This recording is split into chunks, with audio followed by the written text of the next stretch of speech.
ಆದರೆ ಇಲ್ಲಿ ರಮೇಶ್ ಬಾಬು ಅವರೇ SIR ವಿಚಾರವನ್ನು ಬಹಳ ದೊಡ್ಡ ಮಟ್ಟದಲ್ಲಿ ಇದು ಮಾಡಿದೆ.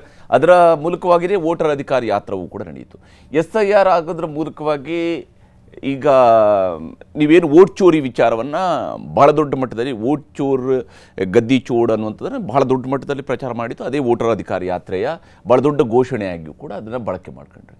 ಮತ್ತು ಇಡೀ ಚುನಾವಣೆಯನ್ನು ವೋಟ್ ಚೋರಿ ಸುತ್ತಲೇ ಸುತ್ತಿಸ್ತಾ ಇದ್ದೀರೇ ಹೊರತು ಬೇರೆನೇನು ನೀವು ಕೂಡ ಹೇಳ್ತಾ ಇಲ್ಲ ಕಾಂಗ್ರೆಸ್ನವರು ಅಥವಾ ಮಹಾಗಠಬಂಧನವರು ಅನ್ನುವಂಥದ್ದು, ವಿಶೇಷವಾಗಿ ಕಾಂಗ್ರೆಸ್ನವರು ಮಹಾಗಠಬಂಧನಲ್ಲೂ ಕೂಡ ಇದರ ಸುತ್ತಲೇ ಸುತ್ತಿಸೋದ್ರ ಮೂಲಕವಾಗಿ ಬಿಹಾರಕ್ಕೆ ಏನು ಮಾಡ್ತೀವಿ ಅಂತ ಕೂಡ ಹೇಳಿಲ್ಲ. ಇದರಿಂದಾಗಿ ಮಹಾಗಠಬಂಧನ್ಗೆ ಅದು ಅನುಕೂಲ ಆಗೋದ್ರ ಬದಲಿಗೆ ಅದು ಹೆಚ್ಚು ನೆಗೆಟಿವ್ ಮಾಡಬಹುದು ಅನ್ನೋದ್ರ ಬಗ್ಗೆಯೂ ಕೂಡ ಒಂದು ಚರ್ಚೆ ನಡೀತಾ ಇತ್ತು. ವಿಶೇಷವಾಗಿ ಪ್ರಶಾಂತ್ ಕಿಶೋರ್ ಅಂತವರು ಕೂಡ ಇದನ್ನು ಬಹಳ ಟೀಕೆಯನ್ನು ಮಾಡ್ತಾಯಿದ್ರು. ರಾಜಕಾರಣದಲ್ಲಿ ಈ ಥರದ ಚರ್ಚೆಗಳು ಸಾಮಾನ್ಯ. ಬಟ್ ಅರುಣ್ನವ್ರು ಹೇಳಿದ್ದು ಒಂದು ಮಾತು ಕ್ಲಾರಿಫೈ ಮಾಡಿ ನಿಮ್ಮ ಮಾತಿಗೆ ಬರ್ತೀನಿ. ಏನು 10,000 ರೂಪಾಯಿ ಮಹಿಳೆಯರಿಗೆ ಘೋಷಣೆ ಮಾಡಿರ್ತಕ್ಕಂಥದ್ದು, 2,500 ಮಾಸಿಕ ಘೋಷಣೆ ಮಾಡಿರ್ತಕ್ಕಂಥದ್ದು ಮಹಾಗಠಬಂಧನ್, ನಾಟ್ BJP.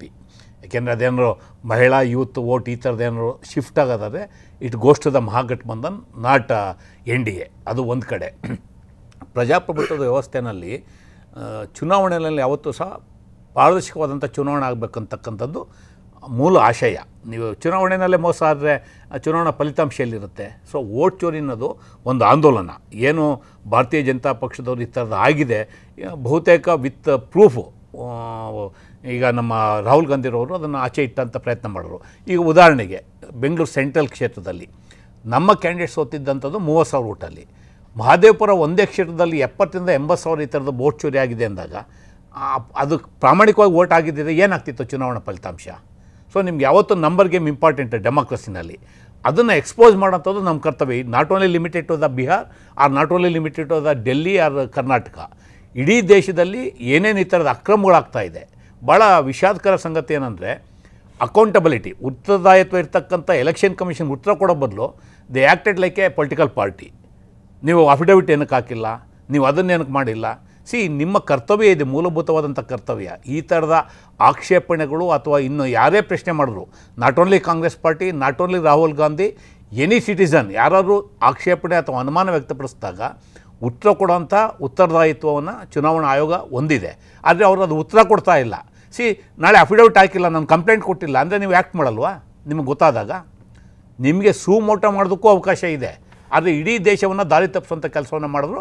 ಹಾಗಾಗಿ ಇಡೀ ಬಿಹಾರದಲ್ಲಿ ಚುನಾವಣಾ ಪೂರ್ವದಲ್ಲಿ SIR ಹೆಸರಿನಲ್ಲಿ ಸುಮಾರು 60 ರಿಂದ 65 ಲಕ್ಷ ವೋಟನ್ನು ಡಿಲೀಟ್ ಮಾಡುವಂಥ ಪ್ರಕ್ರಿಯೆಗೆ ಮುಂದಾದರು. ಯಾವ ವೋಟ್ ಅದು? ಎಲ್ಲಿ ನಿಮಗೆ ಮೈನಾರಿಟಿ ವೋಟ್ ಇದೆ, ಅಥವಾ ಎಲ್ಲಿ ಸ್ಲಮ್ ವೋಟ್ಗಳಿದೆ, ಎಲ್ಲಿ ಕಾಂಗ್ರೆಸ್ ಪರವಾಗಿದೆ ಅಥವಾ ಮಹಾಗಠಬಂಧನ್ ಪರವಾಗಿದೆ, ಇಂತಹ ವೋಟ್ಗಳನ್ನ ಡಿಲೀಟ್ ಮಾಡೋಂಥದ್ದು, ಮಿಕ್ಸಪ್ ಮಾಡೋಂಥದ್ದು. ಅಂದರೆ ನಿಮಗೆ ವೋಟರ್ ಇರುತ್ತೆ, ವೋಟರ್ ID ಇರುತ್ತೆ, ವೋಟ್ ಇರುತ್ತೆ. ಎಲೆಕ್ಷನ್ ಪೋಲಿಂಗ್ ದಿನ ಹೋದರೆ ಅಲ್ಲಿ ವೋಟ್ಗೆ ಅವಕಾಶ ಇಲ್ಲ.